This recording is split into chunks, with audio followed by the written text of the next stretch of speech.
Berlalulah sudah Ramadan, sebulan berpuasa. Tak sedap.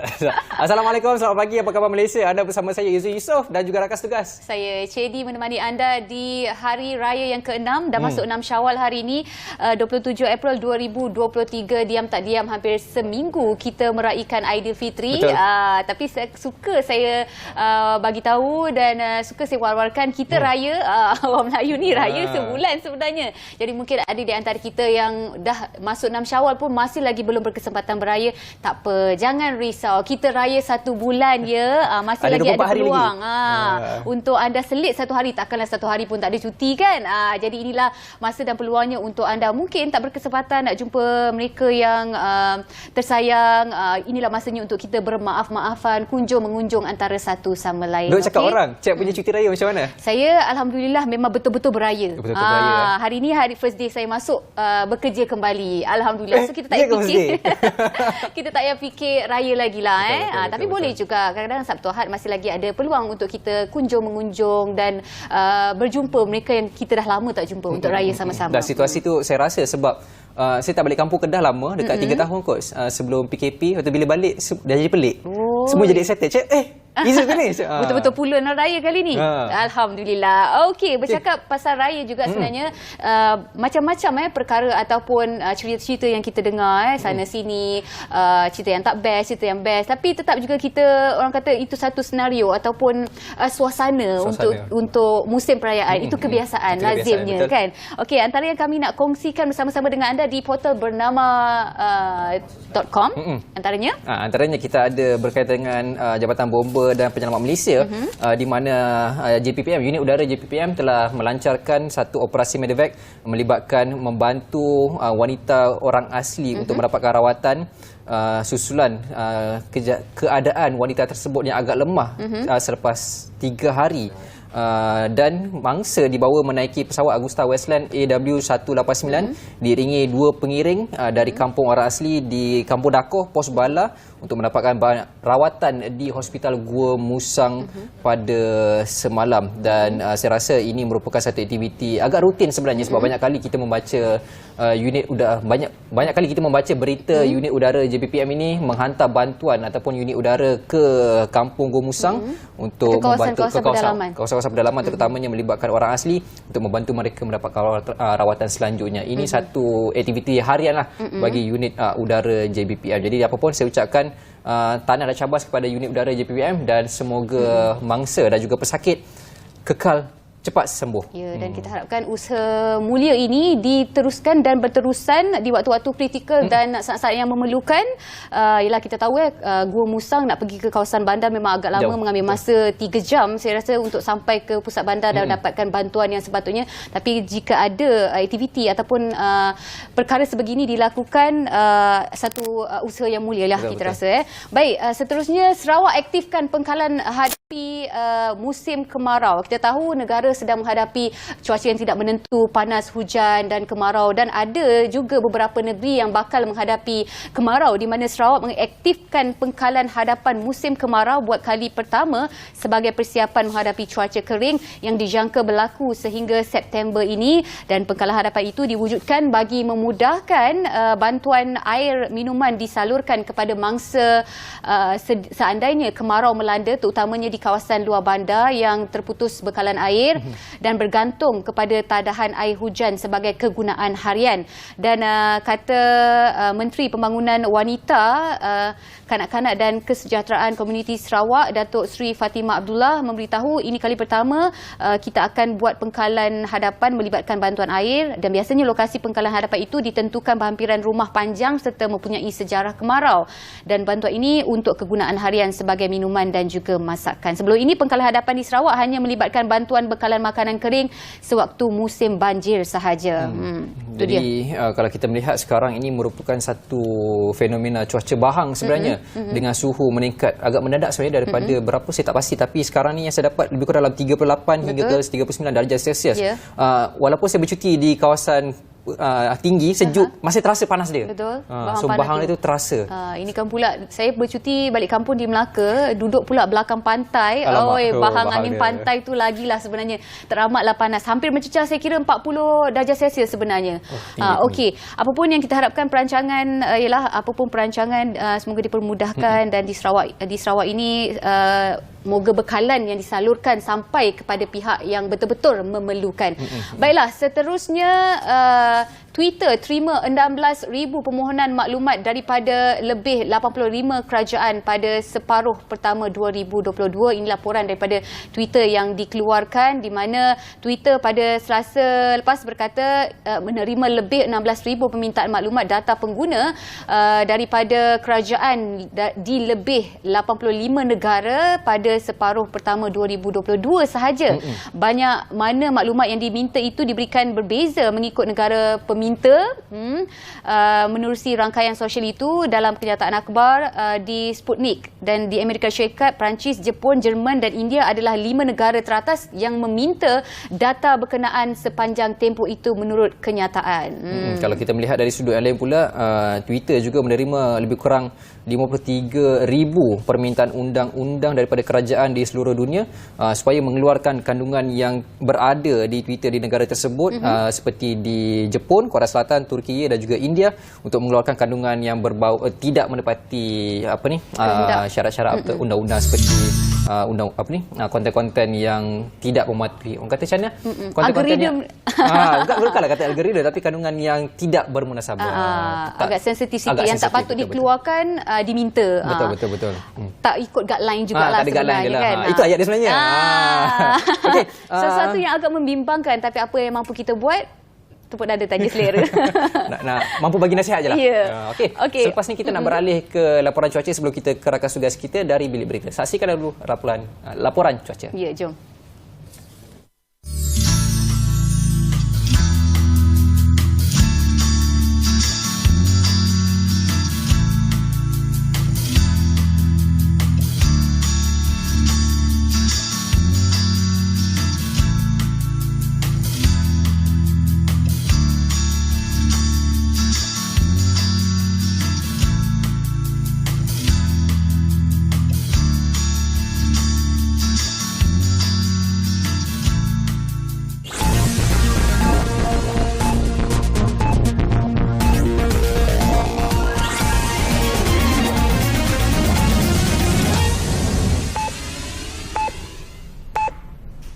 Salam hormat dan salam Malaysia Madani, bersama saya Vinsla Santiran dari Bilik Berita. Baik, kita mulakan dengan perkembangan ini. Lebih 14,514 notis pelbagai kesalahan dikeluarkan Jabatan Pengangkutan Jalan bawah Akta Pengangkutan Jalan 1987 Akta 333. Manakala 500 motosikal disita dari 18 hingga 25 April menerusi advokasi dan op motosikal bersempena dengan Aidilfitri 2023. Pengarah Kanan Bahagian Penguatkuasa JPJ Datuk Lokman Jamaan berkata, notis dikeluarkan hasil pemeriksaan terhadap 51,039 motosikal. Manakala sitaan kerana kesalahan tiada perlindungan insurans, lesen memandu dan lain-lain membabitkan 291 lokasi Point of Duty POD di seluruh negara. 6 kesalahan utama dikesan adalah tiada lesen memandu yang paling banyak, membabitkan 4,583 notis, diikuti lesen kenderaan motor LKM tamat tempoh, tiada insurans, lesen memandu tamat tempoh, tidak pakai topi keledar dan tidak patuh lampu isyarat. Sementara itu, Datuk Lokman berkata dalam usaha meminimumkan kadar kemalangan dan kemalangan maut pada musim perayaan ini, tindakan advokasi serta penguatkuasaan bersasar difokuskan kepada penunggang atau pebonceng motosikal di seluruh negara. Ia berdasarkan rekod kemalangan maut pengguna motosikal bagi tempoh 2010 hingga 2022 adalah paling tinggi jika dibandingkan dengan pengguna kenderaan lain, iaitu melebihi 60%. Maklumat peribadi seperti nama serta nombor kad pengenalan MyCard kira-kira 20 pelanggan agensi kaunseling dan pengurusan kredit telah didedahkan oleh penjenayah cyber di laman web atau sesawang gelap. AKPK turut menjangkakan penjenayah tersebut akan mendedahkan lebih banyak maklumat termasuk nama serta nombor MyCard terbabit. Dalam kenyataannya semalam, pihaknya mendedahkan siasatan dengan pihak ketiga iaitu pakar keselamatan cyber masih diteruskan. AKPK juga sedang bekerjasama erat dengan pihak berkuasa undang-undang dan pihak berwajib lain termasuk Kementerian Komunikasi dan Digital serta Cyber Security Malaysia dalam siasatan menyeluruh yang sedang dijalankan. Selain berusaha mengenal pasti maklumat yang diakses secara haram, agensi itu akan memaklumkan pelanggan yang terjejas kelak. Pada 30 Mac lepas, AKPK bertindak menyaktifkan beberapa sistem operasinya buat sementara waktu bagi mengelak sebarang risiko seterusnya selepas sistem teknologi maklumatnya diceroboh. Seorang remaja perempuan ditemukan lemas selepas mandi-manda bersama keluarganya di Lata Cangka, Kampung Hulu Seladan, Bandar Permaisuri, Terengganu tengah hari semalam. Nur Alia Farhana Mat Zaid, 19 tahun, lemas selepas tergelincir dan tenggelam ketika mandi bersama 5 sepupu perempuan. Ketua Polis Daerah Setiu DSP Effendi Husin berkata, mangsa yang berasal dari Seri Bandi Kemaman berjaya dibawa naik ke darat oleh bapa saudaranya dengan bantuan ahli keluarga lain.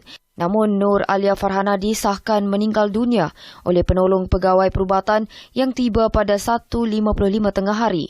Mayat mangsa dibawa ke Hospital Setiu untuk tindakan lanjut. Sekian dari Bilik Berita. Salam Malaysia Madani dan salam hormat.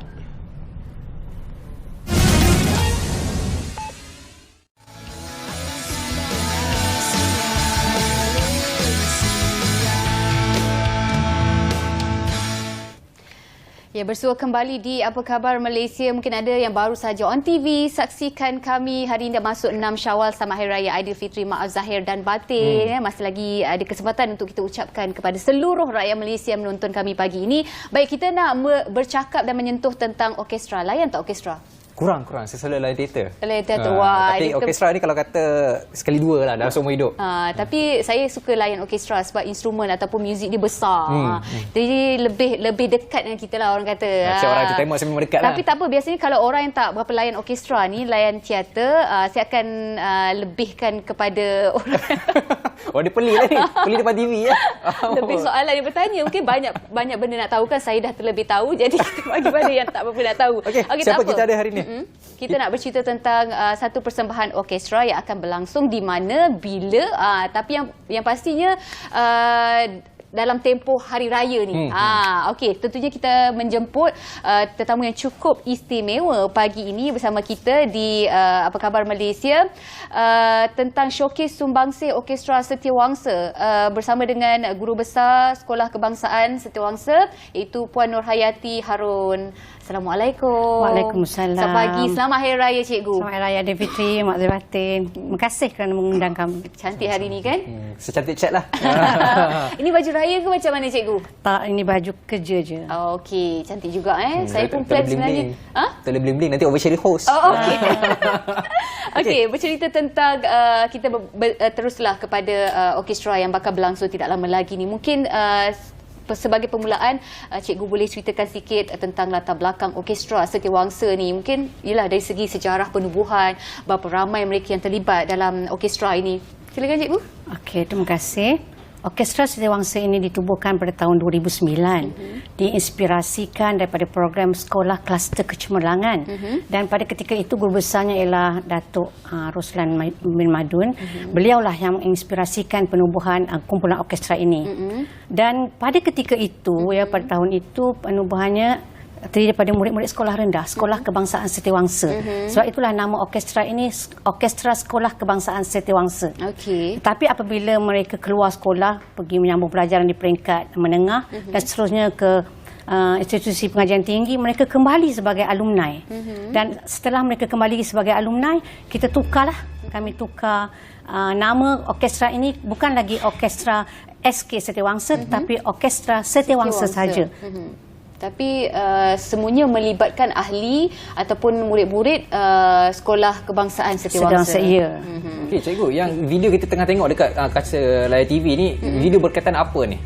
Ini sebenarnya showcase yang pernah diadakan di Aswara. Bila tu? Pada tahun 2018 bulan Disember. Oh, 2018. 3 Disember 2018. Semua... Ketika itu saya baru masuk ke SK Setiawangsa dan saya disambutlah kiranya dengan showcase yang saya saksikan ini, kita saksikan ini. Bukan senang tau. Masuk sahaja, contohnya kita berkhidmat suatu tempat kan, disambut dengan orkestra.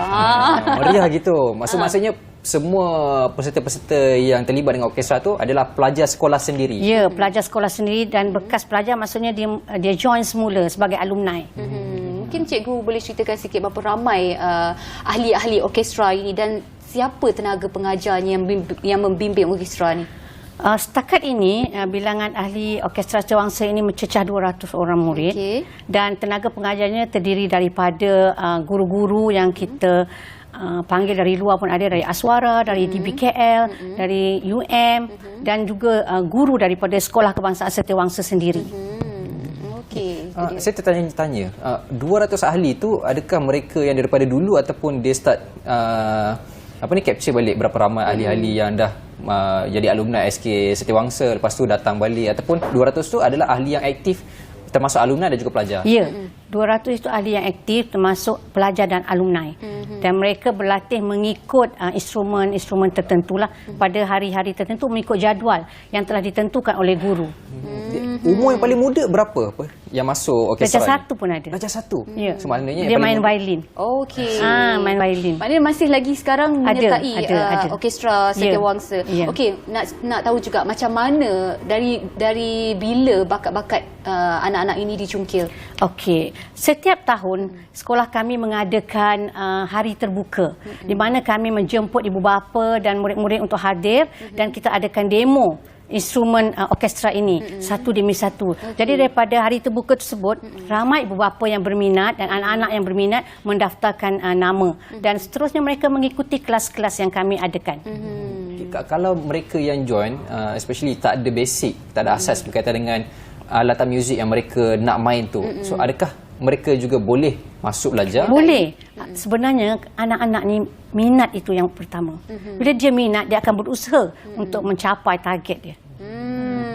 Itu dia. Adakah majoriti semua ahli yang terlibat adalah pelajar-pelajar daripada Sekolah Kebangsaan Setiawangsa ni ataupun ada juga daripada luar nak terlibat sama? Tidak. Setakat ini memang kami ahli orkestra Setiawangsa ini terdiri daripada pelajar-pelajar dan juga alumni.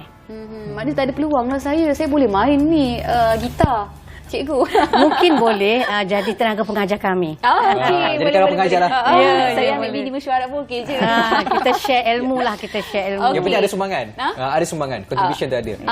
Okey, kita nak tanya berkaitan dengan showcase sumbangsi orkestra Setiawangsa ni. Mungkin cikgu boleh kongsikan. Bilakah ia akan diadakan dan di mana? Okey, ia akan diadakan pada 19 dan 20 Mei ini di Domino's Art Venue Wangsa Maju Kuala Lumpur. Dan dia diadakan selama 2 jam. Duration dia 2 jam. Show itu 1 jam pertama kita memperkenalkan ensemble. Ensemble ni maksudnya murid-murid bermain mengikut instrumen yang tertentu. Violin, keyboard, cello dan sebagainya lah. Seterusnya 1 jam yang kedua, murid-murid akan bergabung dalam tim yang besar, orkestra yang sebenar dan mereka akan mempersembahkan lagu-lagu inspirasi Tan Sri P. Ramlee. Okey, maknanya berapa lama jangka pementasan tu? 2 jam. Orkestra, 2 jam. Maknanya dalam masa 2 jam tu lebih kurang dalam 10 lagu? 15 lagu? Ya, ada. Inspirasi lagu-lagu semua lagu-lagu Tan Sri P. Ramlee. Okey, mungkin sepanjang 2 jam tu antara segmen-segmen yang mungkin boleh cikgu kongsikan bersama. 1 jam yang pertama seperti saya katakan tadi adalah ensemble. Ensemble maksudnya anak-anak murid akan bermain mengikut instrumen masing-masing. Okey, katakanlah 20 minit pertama violin. Seterusnya setengah jam keyboard. Okey. Kemudian habis 1 jam, semua instrumen dah diperkenalkan. 1 jam yang kedua barulah kita gabungkan mereka. Kita gabungkan mereka dalam kumpulan yang besar termasuk alumni. Alumni akan bersama-sama join dan kita akan mempersembahkan lagu-lagu yang ada penyanyi. Pada masa tersebut ada penyanyi. Bukan senang ni sebenarnya, pementasan 2 jam nak menggabungkan ratusan ahli orkestra. Sebenarnya sedikit gambaran macam mana persiapan orkestra ni sebelum pementasan berlangsung nanti. Latihan rutin memang kami adakan setiap malam. Okey. Dari Isnin hinggalah Jumaat, hingga hari Jumaat. Jadi itu mengikut jadual. Contohnya hari Isnin violin saja. Hari Selasa contohnya keyboard saja. Okey. Dan seterusnya lah sehingga hari Jumaat. Tetapi pada hujung minggu kita akan adakan bengkel. Kita adakan bengkel di mana kita menggabungkanlah murid-murid ini untuk memainkan lagu-lagu yang khas untuk showcase ini. Okey, cikgu, kita nak tahu juga siapa yang mengepalai ataupun mengetuai orkestra kali ini? Untuk makluman Cik dan Izu, sejak ditubuhkan dari tahun 2009, Okey. Cikgu Rahimi bin Asmuni adalah guru penyelaras, pengarah muzik dan jurulatih lah untuk orkestra ini. Dan untuk showcase ini pun beliau terlibat sebagai pengarah muziknya. Tak lama lagi ada pembantu baru Tak lama lagi. Terkejut Cik Lee kita ada. Saya adu-adukan lah kalau sudi. Mungkin murid akan lebih excited lah. Teruja. Teruja dapat cikgu baru kan. InsyaAllah. Okay. Cikgu, saya nak tahu juga kerja-kerja persiapan semua bagaimana, sebab kalau melihat pada tarikh kurang daripada 4 minggu lagi sebelum tarikh orkestra tersebut akan berlangsung dan juga 2 hari akan berlangsung. So bagaimana kerja-kerja persiapan, latihan dan semua? Okey, untuk makluman, latihan untuk showcase ni sudah bermula pada Disember tahun lepas. Kita dah mulakan daripada tahun lepas. Jadi selain daripada latihan rutin, kita ada bengkel dan workshop lah yang kita adakan khusus untuk showcase ini. Dan saya sangat bertuah sebenarnya kerana semua aktiviti latihan, pengurusan dibantu oleh KSIB, Kumpulan Sokongan Ibu Bapa, dan juga PIBG. Mereka sangat membantu kami dalam menguruskan murid-murid dari segi pengangkutan, makanan dan sesi latihan. Saya mengambil kesempatan lah untuk mengucapkan ribuan terima kasih kepada PIBG, Sekolah Kebangsaan Setiawangsa, khususnya KSIB, orkestra yang bertungkus lumus bagi memastikan showcase kita pada bulan hadapan berjalan dengan jayanya, insya-Allah. Baik cikgu, di masa yang berbaki sedikit saja lagi, masa begitu mencemburui, sudah dah habis dah. Betul lah. Mungkin ada saranan atau hasrat yang ingin cikgu sampaikan kepada mereka di luar sana berkaitan dengan showcase orkestra ni. Okey, kepada para penonton yang menonton siaran kita pada pagi ini, saya menyeru datanglah beramai-ramai menyaksikan showcase sumbangsi inspirasi Tan Sri P. Ramlee oleh Orkestra Setiawangsa pada 19 dan 20 Mei ini di Domino's Art Venue Wangsa Maju, Kuala Lumpur. Datang beramai-ramai ya.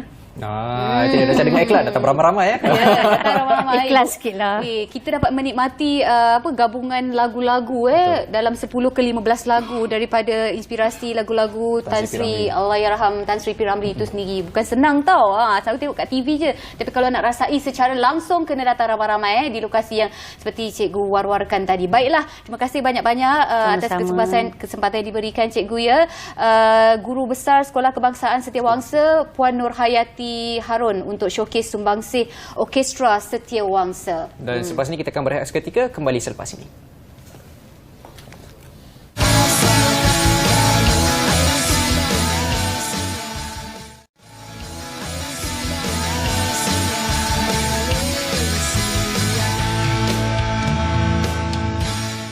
Kes penculikan kanak-kanak merupakan antara kes jenayah yang sering berlaku dan kerap mendapat perhatian ramai.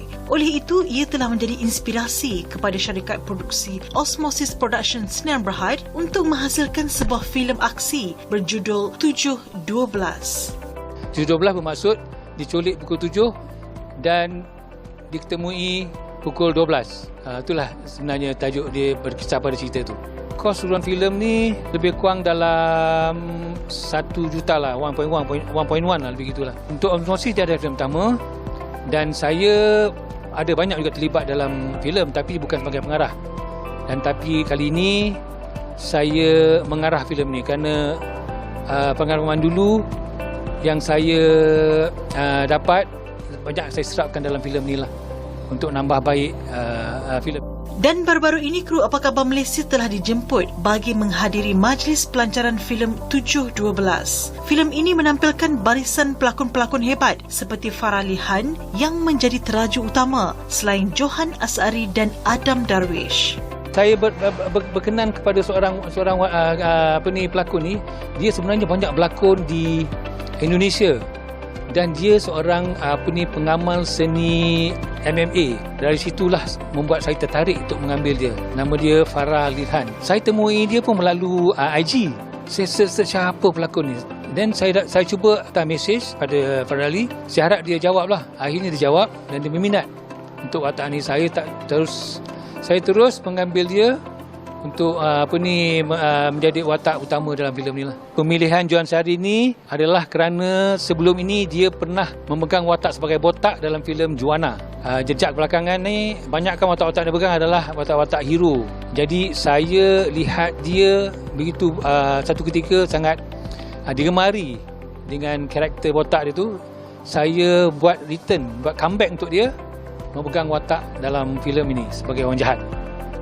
Untuk filem kali ini, Johan Asari memegang watak sebagai seorang antagonis yang mengetuai sindiket penculikan kanak-kanak. Walaupun beliau pernah memegang watak seperti ini, namun kelainannya apabila beraksi bersama pelakon utama wanita, Farah Lihan.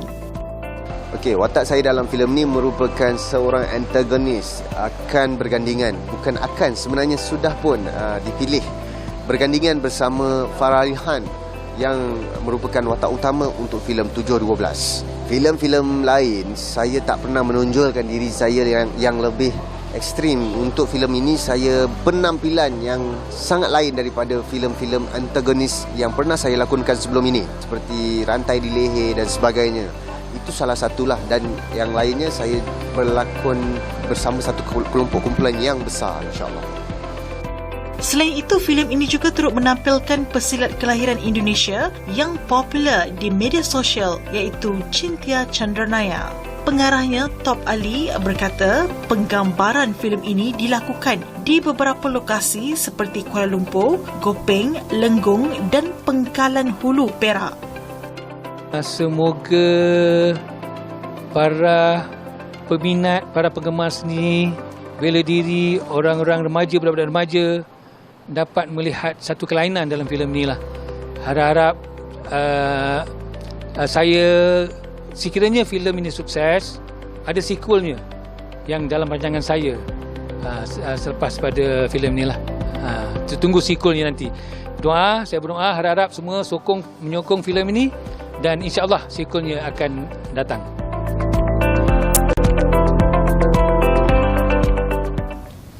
Baik, itu dia. Filem 7/12. Tak sabar sebenarnya. Saya suka filem-filem yang bergenre sebegitu. 4 Mei di Pawagam, nanti kalau berkesempatan pergilah tengok. InsyaAllah. Bukan sebab suka tengok ganas-ganas.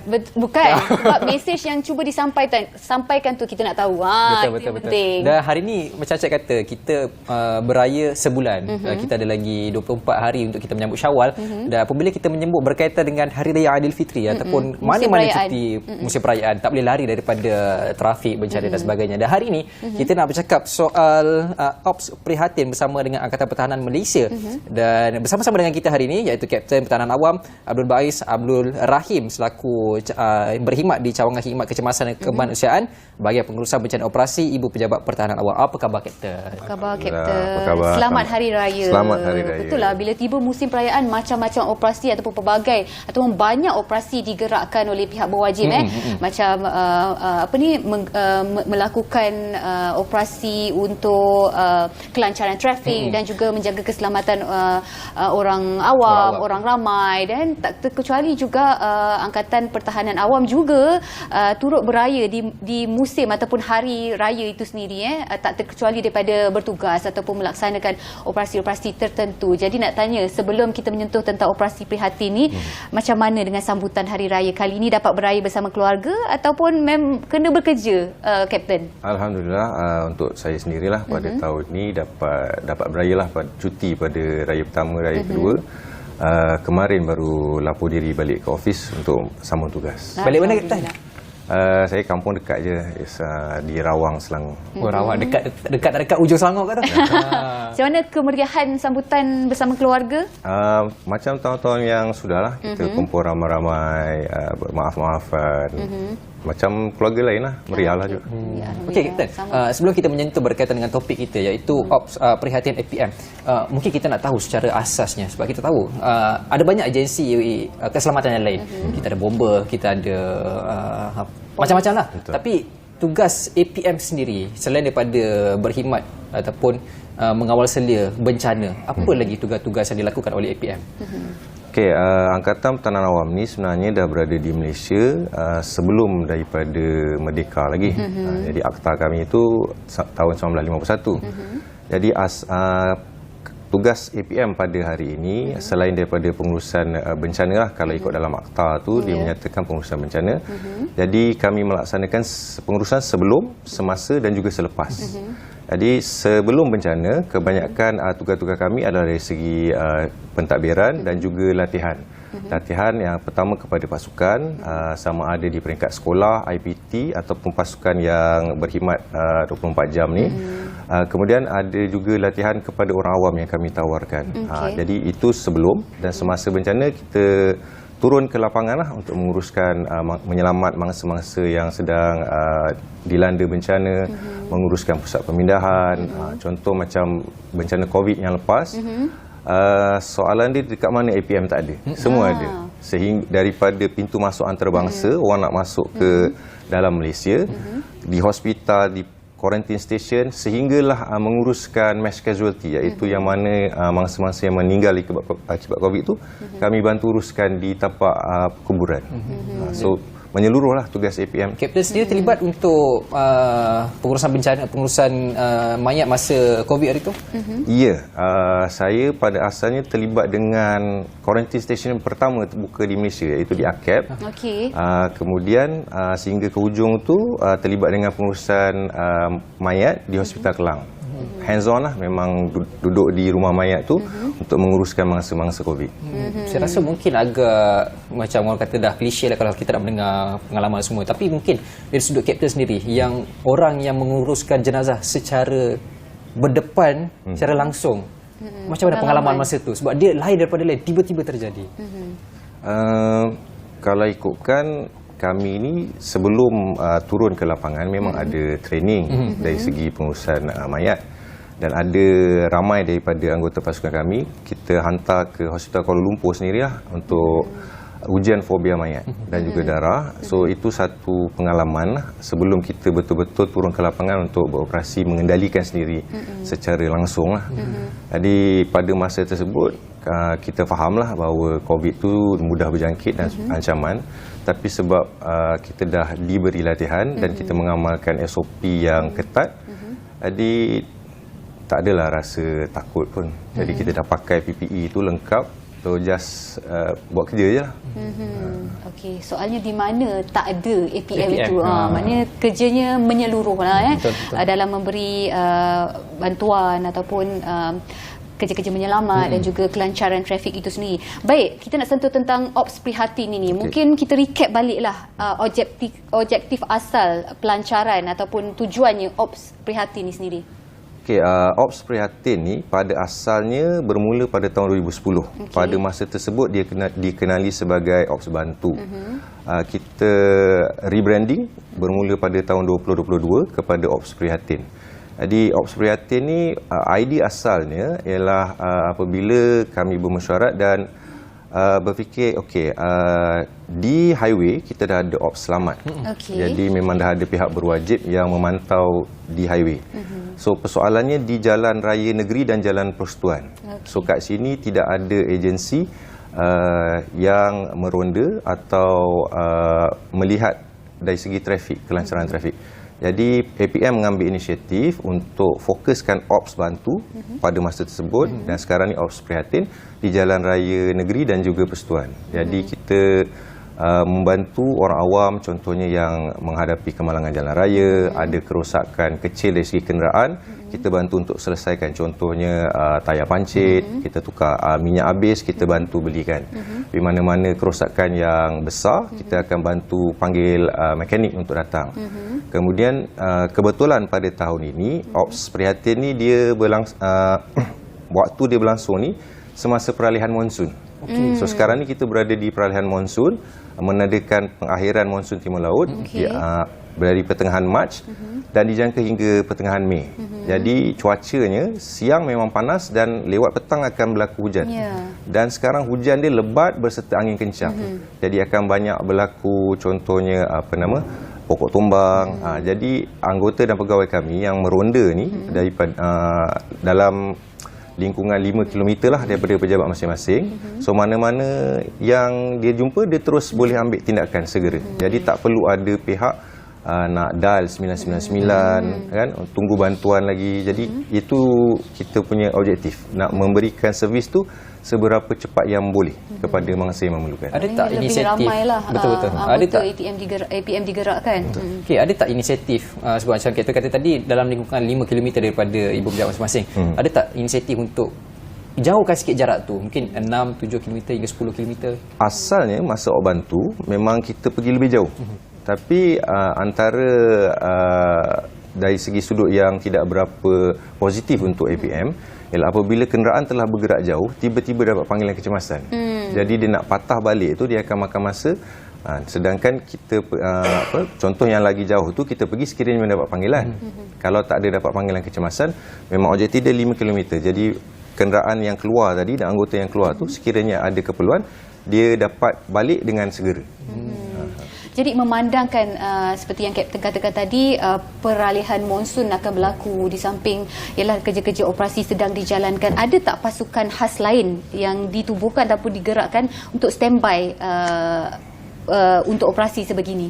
Okey, APM sememangnya mempunyai keanggotaan yang ramai. Jadi yang sedang membuat perondaan ni ialah anggota yang memang bertugas shift dia. Okey. Jadi anggota simpanan yang ataupun yang belum masuk shift lagi memang kita ada. Okey. Jadi dalam dia orang meronda ni sekiranya contoh berlaku hujan lebat. Jadi dia akan tuju ke tempat-tempat hotspot. Contohnya kawasan yang sering berlaku banjir. Jadi di kawasan tersebut dia akan bantu untuk kawal lalu lintas, sebab kita perasan kalau kehadiran kenderaan yang ada beacon ni, apabila beacon tu dipasang, lampu tu dipasang, orang awam ni dia punya disiplin dia lebih. Jadi dia kalau nak drive laju tu dia akan kurangkan. Jadi kalau nak buat contohnya kalau mak motor nak buat stunt ke, dia tak akan buat lah. Jadi dari satu sudut kehadiran anggota APM itu dia dapat membantu mengurangkan kejadian-kejadian yang boleh mengakibatkan kemalangan lah. Sebab ada orang uniform di lokasi. Dia bukan je anggota pertahanan awam, tapi abang polis Malaysia. So orang takut tengok. Okay. Tidaklah, dia umpama saja. Oh, umpama. Okey, Kapten, lepas ni kita nak bertanya soal berapakah kekerapan yang dilakukan untuk rondaan-rondaan tu, tapi kita berehat seketika. Jangan ke mana-mana.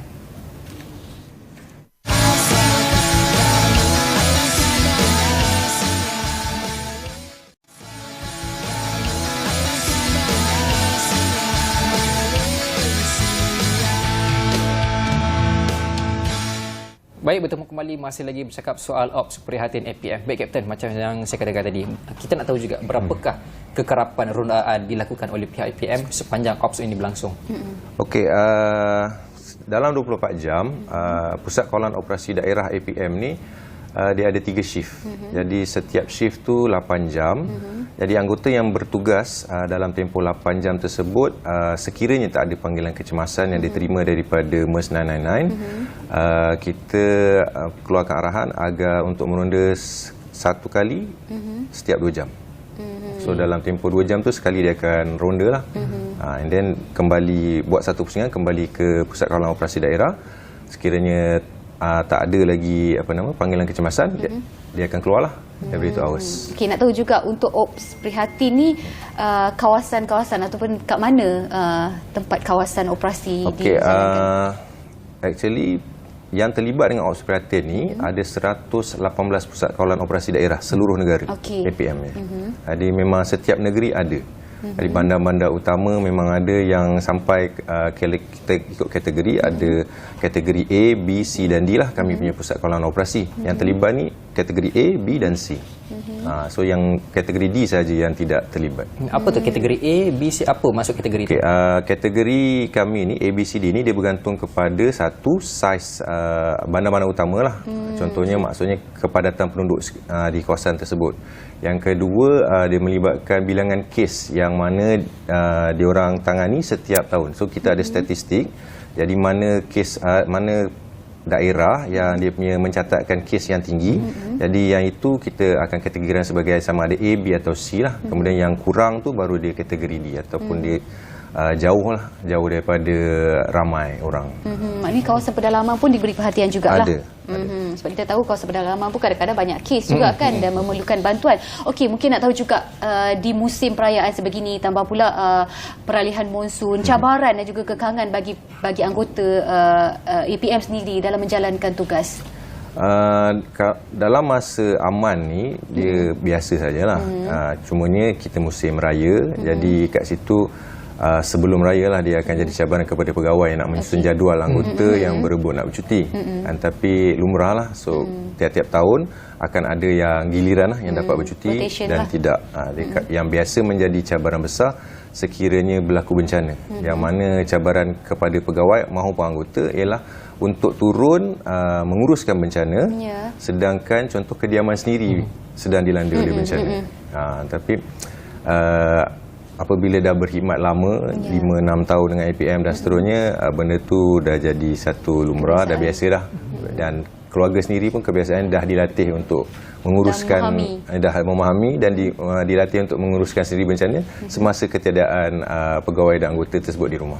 Macam APM sendiri kita ada anggota sukarela APM kalau tak silap saya. Adakah mereka juga dikerahkan untuk sepanjang operasi prihatin ni? Okey, hakikatnya yang ramai berada di lapangan adalah terdiri daripada pasukan sukarela. Yang contohnya pegawai-pegawai tetap ni dia banyak membuat pengurusan lah. Pengurusan dan juga dari segi latihan, dari segi operasi dia menguruskan. Tapi yang ground man ni kebanyakannya adalah daripada pasukan sukarela. Okey, saya nak tanya juga, kita tahu kan musim perayaan ni banyak video-video viral macam kita tengok Willy motor. Okey, bila mendapat aduan sebegitu, pihak APM mendapat aduan sebegitu ataupun laporan, apa tindakan yang dilakukan dan susulannya? Okey, kebiasaannya kalau laporan yang bersifat sebegitu akan disalurkan ke polis kan, tapi kalau dapat ke APM biasanya kami akan mengarahkan anggota dan bawa kenderaan dan buat rondaan sajalah di mana kawasan-kawasan yang dilaporkan tadi. Jadi macam saya cakap tadi lah, kebiasaannya bila ada kenderaan dan kita semasa bergerak tu kita onkan kita punya lampu beacon itu, kes-kes yang macam ni tidak berlaku lah. Okey, dah 6 Syawal berlangsung ni, Aidilfitri, apa kes yang banyak diterima sebenarnya? Okey, secara purata harian kes APM satu Malaysia ialah dalam 350 ke 450 kes sehari. Jadi dengan berlangsungnya ops prihatin ni, kami ada penambahan. Sekarang ini dah 7 hari. Kita tak beroperasi pada raya pertama, raya kedua sahaja. Jadi dalam 7 hari beroperasi ni kita ada penambahan 706 kes. So maksudnya pertambahan purata 100 sehari. Kes-kes yang berada di jalan negeri dan persekutuan. Yang ini terdiri daripada kemalangan jalan raya, kita ada kes pokok tombang dan juga membantu kerosakan kecil. Semua itulah. Dalam 100 lebih kita dapat pertambahan dari segi data untuk kes. Adakah itu kebiasaan berbanding sebelum ni? Tidak juga. So ini juga dia reflect kepada trafik yang tinggi di jalan negeri dan jalan persekutuan. Jadi ramai orang balik ke kampung, so dia keluar daripada bandar. So trafik kat situ tinggi dan kejadian ni lebih mudah untuk berlaku lah. Maknanya memang dah dijangka lah, sebab kalau kita tengok melihat kepada setiap kali musim perayaan, percutian memang akan ada trafik yang tinggi. Betul. Jadi memang angka-angka ni memang dah dijangka akan melonjak lah. Yes, Kita nak tahu juga apakah aset-aset ataupun jentera yang diguna pakai dalam melakukan rondaan sepanjang Opera Hatin ni. Okay, sepanjang Opera Hatin ni antara kenderaan yang paling banyak kita gerakkan adalah kita punya 4x4 lah. Kita gelar sebagai light rescue vehicle dan juga kita punya ambulance. Dia akan banyak bergerak. Yang mana daerah yang telah kita bekalkan dengan motosikal berkuasa tinggi, so diorang pun menggerakkan motosikal berkuasa tinggi lah untuk membuat rondaan. Okey, nak tahu juga kita imbas baliklah pengalaman lepas kita raya terkejut. Mungkin Kapten boleh kongsi sama pengalaman apa yang perlu diberi perhatian lebih ataupun pihak APM perlu berjaga-jaga dari segi kes sebelum ini. Mungkin pengalaman daripada APM sendiri? Kalau ikutkan kami memang beroperasi 24 jam. Jadi di pusat kawalan operasi itu sememangnya dah ada anggota petugas bersiap sedia untuk apa-apa kemungkinan sama ada kecemasan ataupun bencana. Jadi dalam konteks raya mengejut tu in a way dia hanya raya yang terkejut. Kami dari segi pengoperasian Sentiasa bersiap sedia. dia sama saja. Sentiasa siap sedia lah. Slogan kami lah. So tak adalah istilah operasi terkejut. Tak ada. Maknanya semua pengalaman best-best je lah. Tak ada yang tak best. Jadi kalau yang tak best kena cerita di belakang kamera. Kita cerita kat sini. Okey, Kapten, mungkin ada beberapa pesanan ataupun nasihat yang Kapten nak sampaikan sebab musim lebaran kita ada lebih kurang dalam sehari 3-4 hari lagi bercuti sebab minggu depan hari Isnin kita akan menyambut hari pekerja. Betul. Juga cuti. Mungkin orang masa tu ambil kesempatan untuk balik. Mungkin ada pesanan ataupun pesanan lah yang nak disampaikan kepada mereka orang luar di sana yang akan pulang memandu kenderaan nanti. Okey, dia pesanannya mudah saja, iaitu sentiasa berhati-hati di jalan raya. Sekiranya perlukan rehat, ngantuk, kita berhentilah berehat. Sebab kami kalau sebagai pasukan penyelamat lah, kita punya pegangan utama seorang penyelamat ialah menentukan diri selamat sebelum menyelamatkan orang lain. Kan? Jadi kepada orang awam juga kita nak pesan supaya sentiasa berhati-hatilah di jalan raya. Begitu juga pesanan kepada anggota-anggota APM yang menjalankan tugas tu, kan, safety is priority.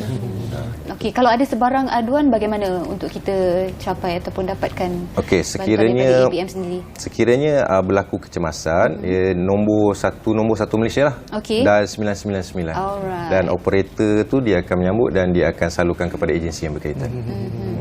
Okey, Kapten. Saya tertanya-tanya sebab kalau macam melibatkan kemalangan, contohnya ada kata melibatkan kemalangan dan APM menghantar ambulans, boleh jadi ke konflik ataupun penghantaran aset ambulans tu antara pihak hospital dan juga APM dalam masa yang sama? Okey, kalau ikut sistem Malaysian Emergency Response Services, Rescue Services, MERS 999, so dia ada 5 agensi dalam tu, PDRM, KKM, Bomba, Pertahanan Awam dan juga APMM. Jadi bagi kes-kes kemalangan jalan raya ni, keutamaan untuk call card tu adalah kepada Kementerian Kesihatan Malaysia. Namun daripada respon KKM tersebut, sekiranya dia memerlukan bantuan tambahan, contohnya kes yang bas jatuh gaung semasa digenting, so dia akan inform balik kepada operator dan operator akan blast kepada agensi lain yang berkaitan. Jadi kami pun akan dapat call card tu dan turunlah. Sekiranya ada keperluan, memang kita akan ada lebih daripada satu ambulans di lokasi kejadian. Okey, untuk operasi prihatin ni sampai bila akan berlangsung sebenarnya? Okey, Kapten. Ops prihatin ni dia bermula pada 18 hari bulan yang lepas dan dijangka tamat pada 1 hari bulan Mei. Sepanjang itulah, sepanjang tempoh tu. Kita ada kurang daripada seminggu lagi sebelum ops ni berakhir. Okey, mungkin sepanjang ops prihatin ni berlangsung daripada 18 hari tu, ada tak kes-kes yang diterima melibatkan putus tangan ke? Kes memercun ke bagaimana? Setakat ni tak ada lah. Yang kes-kes yang macam itu kebiasaannya dia akan masuk melalui saluran MERS 999. Jadi statistik tu kita pisahkan, beza. Okey. Yang mana yang statistik MERS 999 tu tidak masuk dalam statistik ops prihatin. Dia berbeza. So maknanya MERS 999 tu dengan ops prihatin dua perkara yang berbeza lah dari segi data. Okey, faham. Okey. Apa lagi Chat? Okey ni. Okey, mungkin kita nak sentuh tentang Ops Prihatin ini dijalankan sampai musim 1 Mei. 1 Mei nanti. Kalau nak dapatkan bantuan ataupun ada sebarang laporan, saya nak ingatkan juga 999 itulah saluran yang betul untuk anda hubungi jika ada sebarang aduan. Dan pesanan lagi, sedikit masa yang ada, saya tengah terfikir apa lagi soalan yang saya utarakan. Okey. Mungkin kita nak minta ucapan raya daripada Kapten. Itu yang penting ada masa sebenarnya. sikit lagi. Okey, sebelum tu sebenarnya semasa menjalankan Ops Prihatin ni, apa yang kami tambah baik ialah selain daripada membantu orang yang menghadapi kecemasan, semasa pelancaran hari itu kita ada edarkan ada stiker yang dilekat untuk lekat di kereta lah. Dia macam tampal road tax tu. Jadi stiker tersebut dia ada QR code. Jadi apabila pengguna dia scan QR code, dia akan sampai ke satu Google Drive. Dalam Google Drive tersebut, ini yang kami tambah baik sebab apa kita rebrand kepada Ops Prihatin. Jadi dalam Google Drive terbit ada panduan tentang kecemasan. Contohnya cara untuk menangani luka dan juga berdarah, CPR dan juga kepatahan. So ada maklumat kat dalam tu yang membolehkan mangsa tadi dia mengambil tindakan awal sebelum kehadiran pihak berwajib. Maknanya QR tu valid sampai bila-bila jika pertama kali kita scan saja. Betul. Dari masa ke semasa memang kami akan menambah file-file kat dalam tu. Contoh kemarin sebab ada banyak berlaku gempa bumi di sebahagian Indonesia. Jadi ada idea dan kita tengah siapkan dan kita akan upload dalam Google Drive tu panduan sekiranya berlaku gempa bumi apa kita nak buat. Itu dia cara baru dan kemudahan orang sekarang untuk kita lebih cepat untuk dapatkan maklumat maupun aduan yang dibuat. Kadang-kadang kita call pun busy juga kan. Lebih baik kita dapatkan maklumat menerusi QR tersebut. Kat mana kita boleh dapat stiker tu? Boleh, nanti kita akan bekalkan. So Cik dapat satu, saya dapat satu. Okey. Mungkin sedikit ucapan raya daripada Kapten. Ya, silakan. Boleh. Saya ingin mengucapkan selamat Hari Raya, maaf zahir batin kepada seluruh rakyat Malaysia. Berhati-hati di jalan raya dan sentiasa mengutamakan keselamatan sebelum melaksanakan apa-apa jua tindakan. InsyaAllah. Terima kasih kita ucapkan kepada Kapten Pertahanan Awam Abdul Baiz Abdul Rahim atas perkongsian yang saya rasa cukup menarik untuk kita kongsikan kepada masyarakat di luar sana. Dan walaupun acap kali kita pesan ataupun nasihat berhati-hati di jalan raya, jangan rasa bosan sebab itu sangat penting. Itu memang tugas kita menyampaikan pesanan. Betul. Apapun saya ingin mengucapkan dan juga mengambil peluang ini untuk mengucapkan selamat menyambut hari ulang tahun yang ke-89 buat Tentera Laut Diraja Malaysia. Navy people. Proud Navy. Happy birthday. Happy birthday. Apapun, selamat Hari Raya Aidilfitri, maaf zahir dan batin, hati-hati di jalan raya untuk anda yang mungkin hari ini dah bergerak pulang kembali ke kota dan juga ataupun mungkin baru nak pulang ke kampung halaman. Semoga selamat tiba ke destinasi yang anda tuju. Saya Cedi, undurkan diri. Assalamualaikum. Bye-bye.